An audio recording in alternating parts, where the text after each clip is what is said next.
নমস্কার, মানবিক মাইলেজে যাত্রা আজকে আবার আমরা শুরু করছি 4th ফেব্রুয়ারি নিফটি অ্যানালিসিস দিয়ে। আজকে আমরা নিফটিতে একটা অভূতপূর্ব ঘটনা দেখতে পাই বা মার্কেটে একটা অভূতপূর্ব ঘটনা দেখতে পাই। নিফটি প্রায় 1400 পয়েন্ট গ্যাপ আপে আজকে ওপেন হয়। আর সেখান থেকে অবশ্যই নিফটিতে একটা প্রফিট বুকিং বা সেল অফ আসে আর নিফটি ক্লোজ হয় 25,727-এ, মানে ঠিক আমাদের সাপোর্ট লেভেলের ওপরেই।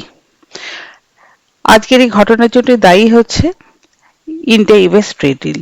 যে সমস্ত সেক্টরগুলো এই ট্রেড ডিলের জন্য সব থেকে বেশি প্রফিটেবল হচ্ছে সে সেক্টরগুলো হচ্ছে টেক্সটাইল, লেদার, জুয়েলারি, সিমস ফিড।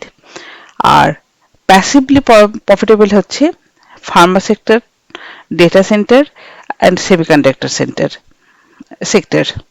এই সমস্ত সেক্টরগুলো। আর যে সমস্ত সেক্টরগুলোর মধ্যে এখনো কোশ্চেনেবিলিটি রয়েছে সেটা হচ্ছে এগ্রিকালচারাল সেক্টর আর অটো অ্যান্সেলারিজ। যাই হোক, আর এরও পিছনে আরেকটা ব্যাপার আছে। আমেরিকা এই ট্যারিফটা কমিয়েছে বিভিন্ন সেক্টরগুলোতে, তার কারণই হচ্ছে যে আমরা রাশিয়া থেকে সস্তায় কাঁচা তেল আমদানি করাটা কমিয়ে দিয়েছি। তার মানে আমরা যদি এক্সপোর্টটা এখানে একটু বাড়াতে পারি, যেমন লেদার, জুয়েলারি, সিউসফিড বা টেক্সটাইল, এই সমস্ত মধ্যে দিয়ে আমাদের কিন্তু ইম্পোর্টটাতেও সেটা এফেক্ট ফেলবে। মানে ইম্পোর্টের কারণেও আমাদের ইকোনমিতে একটা প্রভাব পড়তে পারে।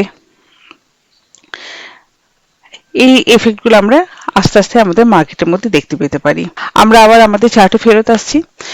নিফটির ইমিডিয়েট রেজিস্ট্যান্স হচ্ছে 25,820 লেভেলটা, আর সাপোর্ট হচ্ছে 25,680 লেভেলটা।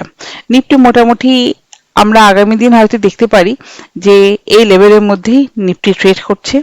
বাই চান্স যদি নিফটি 25,680 এই লেভেলটাকে নিচের দিকে ব্রেক করে, সেক্ষেত্রে আমরা আমাদের পরবর্তী লেভেল হিসাবে 25,520 লেভেলটা, 25,450 এবং 25,350 এই সমস্ত লেভেলগুলোকে দেখতে পেতে পারি। আর বাই চান্স যদি নিফটি 25,820 এই লেভেলটাকে ওপরের দিক দিয়ে ব্রেক করে বা এর ওপরে যদি 1 ঘন্টা সাস্টেন করে, সেক্ষেত্রে কিন্তু আমরা 26,100 এই লেভেলটা পর্যন্ত নিফটিকে রাইজ হতে দেখতে পেতে পারি। এটা গেল মোটামুটি আমাদের নিফটি অ্যানালিসিস। মার্কেটের এই অদ্ভুত সিনারির জন্য আমরা ইমিডিয়েটলি কোনো স্টকে এন্ট্রি নেওয়ার চেষ্টা করব না। আর কয়েকটা দিন যাক, নিফটি একটু স্টেবল হোক, তারপরে আমরা অবশ্যই স্টকে এন্ট্রি নেব। এখনো পর্যন্ত আমাদের পোর্টফোলিওর অনেক স্টকই আছে যেটা আলটিমেটলি কিন্তু রেডেই রয়েছে। তো সেই সমস্ত স্টকগুলোকে নতুন করে এন্ট্রি নিতে গেলে আমাদের 2-4 দিন একটু ওয়েট করা দরকার। মার্কেটের ট্রেন্ডটা পুরোপুরি স্টেবল হওয়া দরকার, তবেই আমরা মার্কেটে এন্ট্রি নেওয়ার চেষ্টা করব।